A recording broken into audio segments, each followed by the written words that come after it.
उत्तर प्रदेश अब है एक्सप्रेसवे प्रदेश।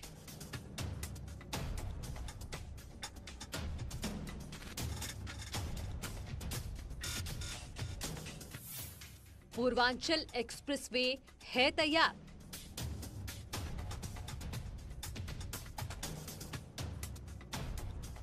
सोलह नवंबर को पीएम मोदी करेंगे उद्घाटन।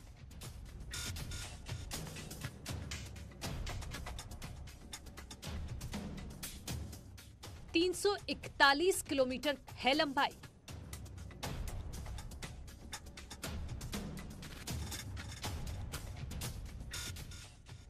छह लेन वाला एक्सप्रेसवे। पूर्वी और पश्चिमी यूपी का रफ्तार सेतु।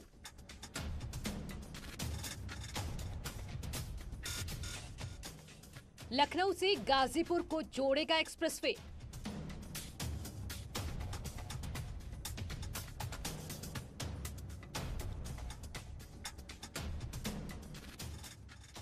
बाराबंकी, अमेठी, अयोध्या, सुल्तानपुर, अंबेडकर नगर, आजमगढ़, मऊ और गाजीपुर से गुजरेगा पूर्वांचल एक्सप्रेसवे।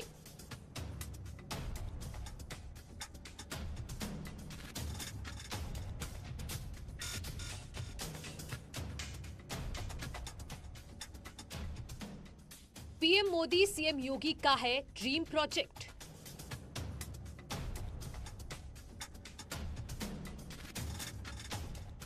सोलह नवंबर से फर्राटा भरेंगी गाड़ियां।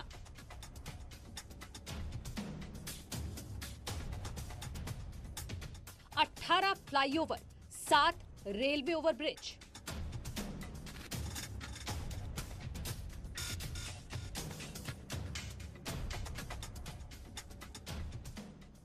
सात बड़े पुल, 118 छोटे पुल।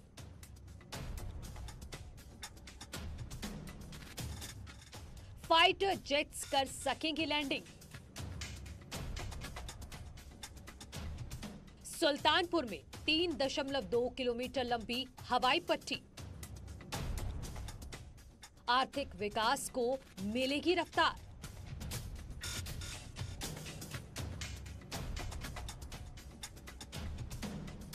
औद्योगिक विकास में आएगी तेजी।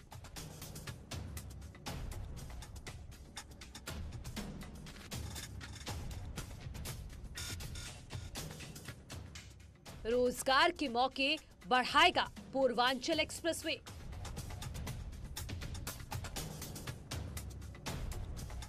पूर्वांचल एक्सप्रेसवे पर आपका स्वागत है।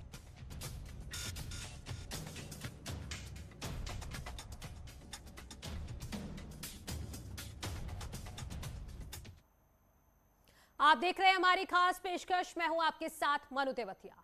प्रधानमंत्री नरेंद्र मोदी 16 नवंबर को पूर्वांचल एक्सप्रेसवे का उद्घाटन करेंगे। 340 किलोमीटर लंबा यह एक्सप्रेसवे पूर्वांचल को राजधानी लखनऊ के साथ साथ पश्चिमी यूपी और राष्ट्रीय राजधानी दिल्ली से जोड़ेगा।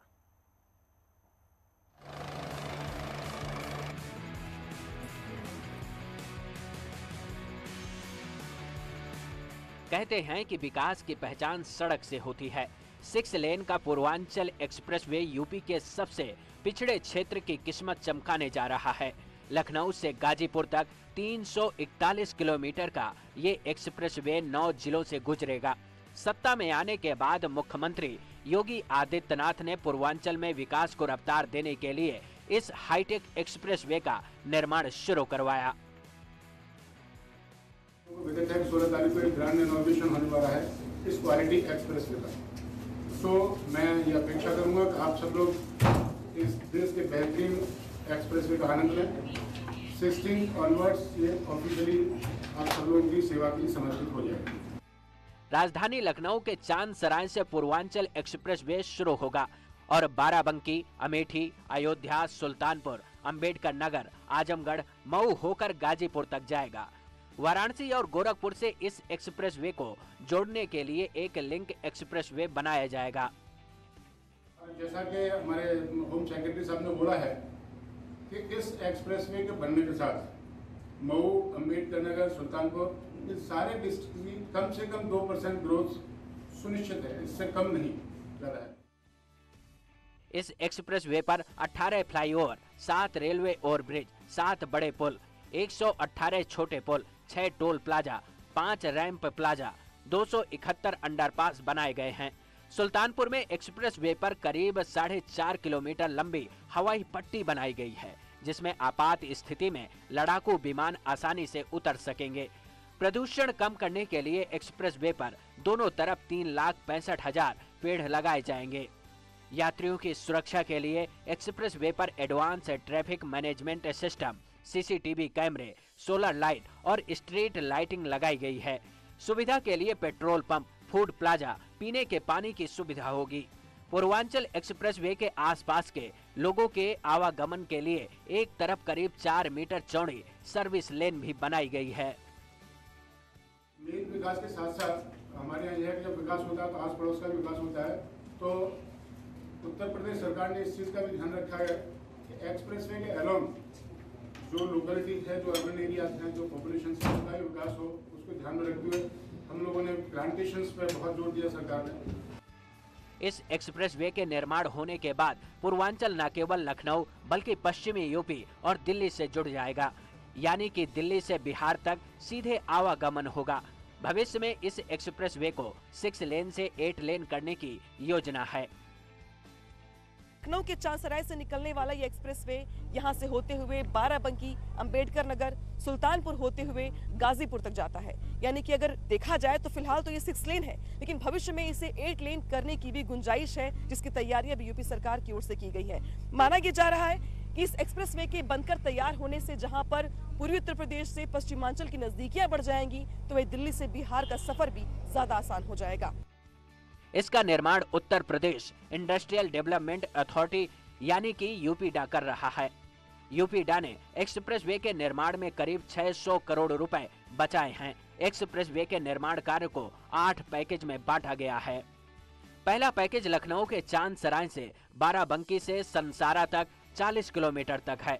दूसरा पैकेज बाराबंकी से संसारा से अमेठी के जराई कला तक 39 किलोमीटर। तीसरा पैकेज अमेठी के जराई कला से सुल्तानपुर के सिद्धि गणेशपुर तक 42 किलोमीटर।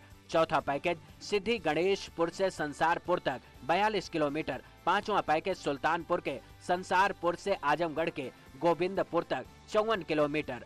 छठवां पैकेज गोविंदपुर से मोजरापुर तक 28 किलोमीटर। सातवां पैकेज मोजरापुर से बिजौरा गाजीपुर तक 46 किलोमीटर। आठवां पैकेज बिजौरा से हैदरिया तक 48 किलोमीटर। 2022 के चुनाव से पहले पूर्वांचल के लोगों को एक बड़ी सौगात मिलने जा रही है। 16 नवंबर को देश के प्रधानमंत्री मोदी पूर्वांचल एक्सप्रेसवे का उद्घाटन करेंगे। साथ ही इस मौके पर पीएम मोदी सुल्तानपुर में एक जनसभा को संबोधित भी करेंगे। उत्तर प्रदेश के मुख्यमंत्री योगी आदित्यनाथ ने सत्ता संभालने के साथ ही पूर्वांचल को बड़ी सौगात देते हुए 6 लेन के 340 किलोमीटर लंबे एक्सप्रेसवे का निर्माण कार्य शुरू करवाया था, जो अब बनकर तैयार हो चुका है। अक्टूबर 2018 को आजमगढ़ में प्रधानमंत्री मोदी ने पूर्वांचल एक्सप्रेसवे की आधारशिला रखी थी और 3 साल में नवंबर 2021 को ये बनकर तैयार हो गया। पूर्वांचल एक्सप्रेसवे पर 5 स्थानों पर इंडस्ट्रियल हब विकसित करने की योजना है, जिसमें भंडार गृह, मंडी और दुग्ध आधारित उद्योगों की स्थापना के लिए प्रोत्साहन मिलेगा। साथ ही क्षेत्र में पर्यटन का भी विकास होगा। इससे ओडीओपी योजना के तहत चयनित उत्पादों के निर्यात में सहूलियत होगी। साथ ही बाहर से आने वाले व्यापारियों को पूर्वांचल पहुंचने में आसानी होगी। Bureau report, network 18।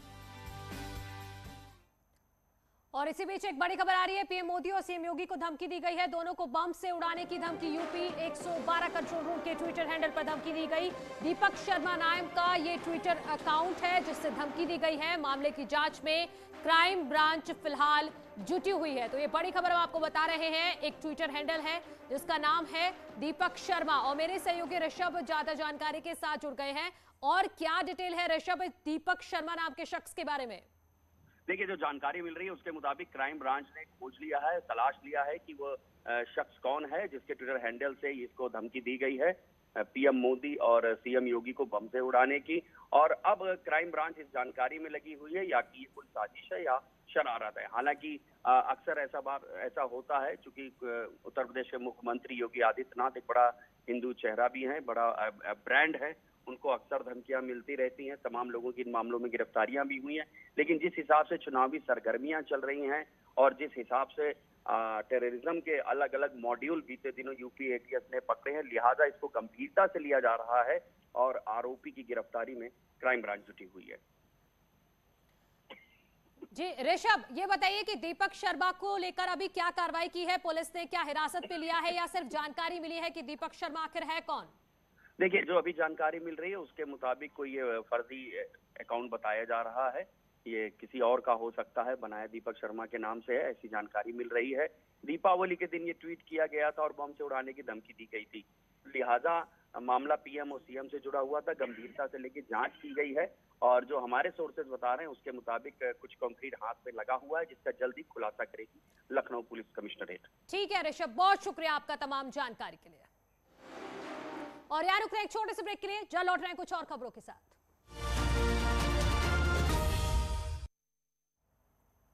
Welcome back. एक बड़ी खबर आ रही है, यमुना एक्सप्रेसवे पर जाम लगा है। आगरा से नोएडा के बीच कई किलोमीटर लंबा जाम लगा है। इस वक्त दिल्ली लौट रहे वाहनों की वजह से यह जाम लगा है। टोल प्लाजा पर हजारों गाड़ियां इस वक्त फंसी हुई हैं। तस्वीरें आपके सामने हैं यमुना एक्सप्रेसवे की, जहां आगरा से नोएडा के बीच ये लंबा जाम लगा हुआ है। कई किलोमीटर लंबा ये जाम है और बताया जा रहा है कि टोल प्लाजा पर हजारों गाड़ियां फंसी हुई हैं। तो आपको बता दूं, क्योंकि अभी त्योहार खत्म हुए हैं और उसके बाद क्योंकि वीकेंड भी पड़ा है, आज संडे है और उसके बाद लोग अपने घरों को लौट रहे हैं, शायद यही वजह है कि इस वक्त यमुना एक्सप्रेसवे की जो तस्वीर आप देख रहे हैं ये तो दिन की तस्वीर है, लेकिन एक और तस्वीर जो हम आपको दिखा रहे हैं कि सिर्फ लाइट्स नजर आ रही हैं, गाड़ियां ही गाड़ियां हैं। आप देखिए, जहां तक नजर आपकी जाएगी गाड़ियां ही गाड़ियां, वाहन आपको दिखाई देंगे। हजारों गाड़ियां इस वक्त यमुना एक्सप्रेसवे पर जो टोल प्लाजा है वहां पर फंसी हुई बताई जा रही है। काफी धीमा ट्रैफिक है वहां पर और कई घंटों से यही स्थिति वहां पर लगभग बनी हुई है। कई किलोमीटर लंबा ये जाम है, इसको खुलने में अभी वक्त लगेगा, क्योंकि जो देख रहे हैं हम संख्या वाहनों की वो काफी ज्यादा है और एक एक करके ही मूव हो रही है टोल प्लाजा पर गाड़ियां। तो इसी वजह से एक लंबा जाम यमुना एक्सप्रेसवे पर लगा हुआ है।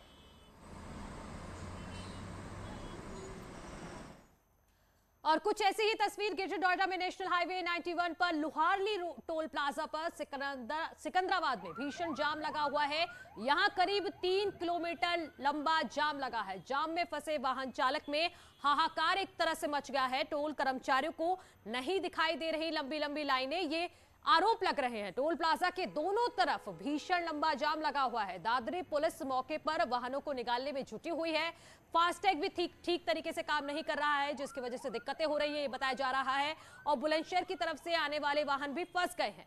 जाम में त्योहार मनाकर लौट रहे परिवार। तो ये तस्वीरें ग्रेटर नोएडा की है। इससे पहले हमने आपको दिखाई यमुना एक्सप्रेसवे की तस्वीरें, वहां पर भी भीषण जाम है और ग्रेटर नोएडा में भी यही स्थिति बनी हुई है। आरोप ये लग रहा है कि जो फास्टैग है वो टोल प्लाजा पर काम नहीं कर रहा है, जिसकी वजह से और जाम की स्थिति बन गई है। तो कई सारे परिवार इस वक्त जाम में फंसे हुए हैं, क्योंकि त्योहार मनाने के बाद और आज वीकेंड है, संडे है, वापस घर की तरफ मूव कर रहे हैं। लेकिन लुहारली टोल प्लाजा पर इस वक्त काफी जाम लगा हुआ है। फास्टैग ठीक से काम नहीं कर रहा। दोनों तरफ, दोनों ही साइड टोल प्लाजा के जाम लगा हुआ है। वाहन एक तरफ से दूसरी तरफ मूव नहीं कर पा रहे हैं, ये जानकारी हमें मिल रही है। और ये भीषण जाम की तस्वीरें तो आप देख ही रहे हैं। बताया जा रहा है कि 3 किलोमीटर लंबा ये जाम है, जिसको खुलने में अभी वक्त लग सकता है। हालांकि पुलिस मौके पर मौजूद है और कोशिश की जा रही है कि जल्द से जल्द इस जाम को खुलवाया जा सके। अब बात जीका वायरस की। कानपुर में जीका वायरस का प्रकोप बढ़ता जा रहा है। आज 10 और नए मामले सामने आने से हड़कंप मच गया है। खबर है के मुताबिक 3 एयरफोर्स कर्मचारियों में जीका का वायरस मिला है, जबकि 2 महिलाएं और 2 लड़कों में भी पुष्टि हुई है जीका वायरस की। जिन 10 लोगों में टीका की पुष्टि हुई है वो सभी चकेरी इलाके से सामने आए हैं। इन सभी को मिलाकर जीका संक्रमित मरीजों की संख्या कानपुर में 89 पहुंच गई है। इस संक्रमण का दायरा बढ़कर अब 4 किलोमीटर तक पहुंच गया है। तो जीका संक्रमितों की संख्या फिलहाल कानपुर में पहुंच गई है 89 और 4 किलोमीटर का दायरा है। ये देखिए चकेरी थाना क्षेत्र है जो हॉटस्पॉट इस वक्त बन गया है। यहाँ पर शुरुआत में पहले एक केस आया एयरफोर्स कर्मचारी का और उसके बाद तारीख दर तारीख यहाँ केस बढ़ते चले गए। एक एयरफोर्स कर्मचारी से बहुत सारे एयरफोर्स कर्मचारी संक्रमित होते हैं और अब संख्या 90 के करीब पहुंच गई है। 100 का आंकड़ा पहुंचने वाला है।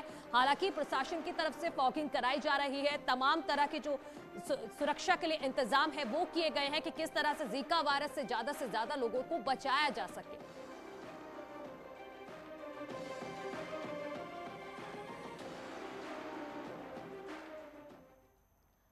और अब आपको लिए चलते हैं भारत के अंतिम गांव कुटी में। हिमालय की गोद में बसा ये गांव उत्तराखंड का सबसे सुंदर गांव है। कभी इस गांव तक पहुंचना किसी सपने से कम नहीं था, लेकिन न्यूज़ 18 पहला चैनल है जो कुटी की सरजमी तक पहुंच गया है। रोड कटने के बाद भी कुटी पहुंचना किसी चुनौती से कम नहीं है, लेकिन आपके लोकप्रिय चैनल ने इस चुनौती को पार किया है। कुटी पहुंचने के लिए पिथौरागढ़ से 20 किलोमीटर का कठिन सफर तय करना होता है। गगनचुंबी पहाड़ों को पार कर 12,000 से ज्यादा फीट की ऊंचाई पर बसे कुटी पहुंचा जा सकता है, लेकिन यहाँ पहुंचकर लगता है कि अगर दुनिया में कहीं स्वर्ग है तो यही है। चारों ओर बर्फ से लकदक पहाड़ों के बीच बसा कुटी हर किसी को अपनी ओर खींचता है। यही वजह है कि रास्ता कठिन होने के बाद भी सैलानी यहाँ पहुँच रहे हैं। गर्भाधार है, वहाँ से गर्भाधार से पैदल आया था यहाँ पे को। उस समय का अनुभव अलग था, इस समय का अनुभव अलग है, क्योंकि अब यहाँ पर रोड आ चुकी है और यहाँ पर आने वाले पर्यटकों को काफ़ी सुविधा मिल चुकी है और जगह जगह पर होम स्टे खुल चुके हैं। अपने आप में जो उत्तराखंड को हम देवभूमि कहते थे, आज वाकई में लगा कि हमारी उत्तराखंड की पूरी बॉर्डर एरिया जो है वो वाकई में देवभूमि से आच्छादित है। कुटी के ग्रामीण सिर्फ 6 महीने ही अपने गांव में गुजारते हैं। हिमालय की गोद में बसा ये गांव जाड़ों में पूरी तरह बर्फ से ढक जाता है। आजादी के 7 दशक बाद भी यहाँ तो ना बिजली है और ना ही कोई हेल्थ सेंटर। ग्रामीण खेती के जरिए ही अपना पेट पालते हैं। यहाँ के कुछ लोग इंडो चाइना ट्रेड में भी हिस्सेदारी करते थे, लेकिन बीते 2 साल से ट्रेड बंद होने से ये कारोबार भी ठंडा पड़ा है। बॉर्डर के संतिंग गांव में एक ही दुकान है जो आने जाने वाले सैलानियों के अलावा आईटीबीपी के जवानों से आबाद रहती है। यहाँ के लोग आज भी ऊन के कारोबार से जुड़े हुए हैं। मतलब गाड़ी की वजह से थोड़ा ठीक ही चल ही रहा है, कभी ग्राहक आते हैं कभी नहीं आते हैं। इससे पहले जो है तिब्बत व्यापार करता था सर, ये 2 साल से जो है कोरोना की वजह से तिब्बत व्यापार बंद हो गया। मैं अभी बेरोजगारी में हूँ, अभी यहाँ खेती का काम कर रहे हैं सर। कुटी में सुविधाएं भले ही कम हो, लेकिन यहाँ प्रकृति ने अपना खजाना जमकर बिखेरा है। आदि कैलाश और पार्वती सरोवर जाने वाले यात्रियों का ये अंतिम पड़ाव है। बीआरओ अगर यहाँ रोड बेहतर कर दे और सरकार यहाँ जरूरी सुविधाएं मुहैया करा दे तो कुटी विश्व पर्यटन के नक्शे पर आसानी से स्थापित हो सकता है। मौजूद है 12,300 फीट की हाइट में। इस हाइट में बसा है भारत का अंतिम गांव कुटी। आप देख सकते हैं सबसे सुंदर गांव में एक गांव है कुटी। चारों तरफ हिमालय है, हिमालय जो पूरी बर्फ से लकदक है और उसकी तलहटी पे बसा है कुटी गांव। कुटी गांव का सौंदर्य हर किसी को अपनी ओर रिझाता है। विजयवर्धन उप्रेती, न्यूज़ 18, कुटी, पिथौरागढ़। और इसी के साथ इस बुलेटिन में इतना ही। एक छोटा सा ब्रेक, उसके बाद भी खबरें लगातार जारी है।